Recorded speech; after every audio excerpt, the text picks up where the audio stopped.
Voilà, Peter Padfoll est toujours avec nous. Je le disais, votre don de dessinateur, vous le mettez aussi au service de votre combat pour l'inclusion des autistes dans notre société. Vous venez de publier 2 livres, 2 albums aux éditions La Boîte à Pandore pour mieux comprendre et accepter les autistes. Alors ces 2 livres, c'est Comment garder un enfant autiste quelques heures pour aider ses parents, ça c'est le premier. Et puis Comment comprendre mon copain autiste, c'est l'histoire de Maxime et de son grand frère autiste Sacha. C'est un livre qui va sortir, je crois, dans les... Le 4 octobre, voilà, en librairie. Dans les tout prochains jours.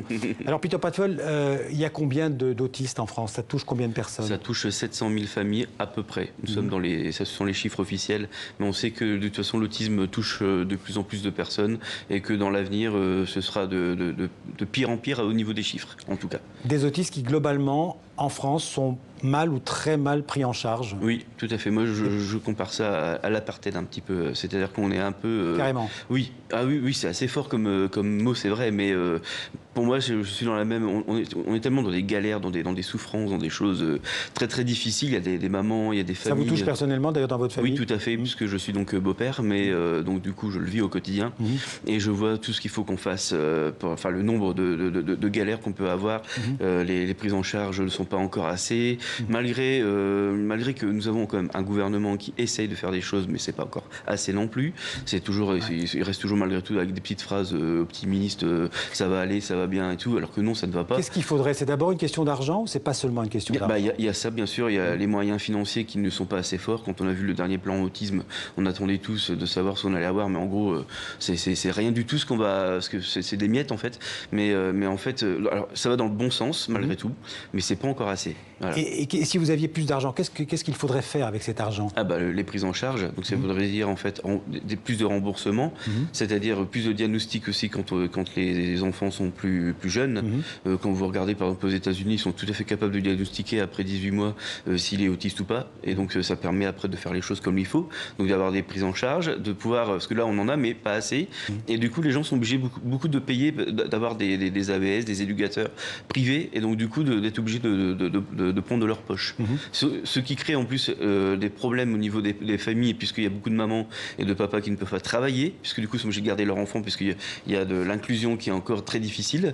Donc tant que les enfants ne seront pas réellement admis partout, on aura des problèmes. Voilà. Parce que c'est vrai, ce sont d'abord les familles, les parents, les frères et sœurs qui sont les premiers au contact avec la personne autiste. Bien sûr. Et pour qui c'est parfois le plus difficile. Et ça, c'est oui. surtout la thématique de votre 2e livre, Comment comprendre mon copain autiste, puisque ça, en fait, ça raconte l'histoire d'une famille. Hein. Oui, tout à fait. En fait, c'est la famille, mais c'est aussi l'inclusion scolaire, parce que nous en parlons beaucoup avec Emmanuel Macron et son gouvernement. Et donc l'inclusion scolaire actuellement est en route, mais le problème, c'est qu'il faut y mettre de moyens. Il y a peu d'autistes, en fait, qui sont intégrés dans le système scolaire classique. Oui, il y a 2 ans encore, 90% des enfants n'étaient pas scolarisés. Donc il y a beaucoup de travail. En ce moment, il faut vraiment bouger à ce niveau-là.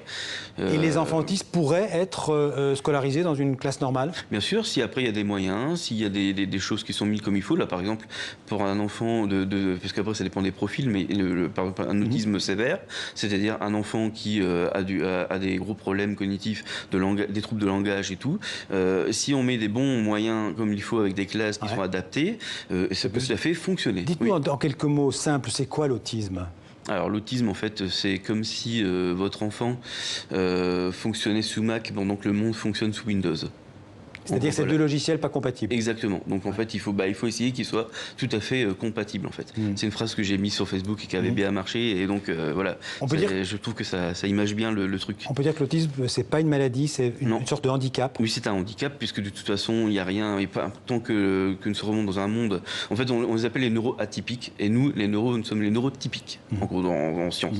Donc du coup, le problème, c'est que c'est une différence de cerveau, c'est-à-dire qu'ils ont plus de synapses que nous, et donc du coup ils ont une vision différente des choses. Donc en fait il faut juste pouvoir avoir les bons gestes pour pouvoir réussir à les inclure et qu'ils se sentent bien. Pour se protéger, l'autiste d'ailleurs a souvent peur de communiquer. Oui, La peur, En fait, quelque chose... c'est pas qu'il a peur de communiquer, c'est qu'il n'y arrive pas, il n'a pas les codes pour pouvoir les faire.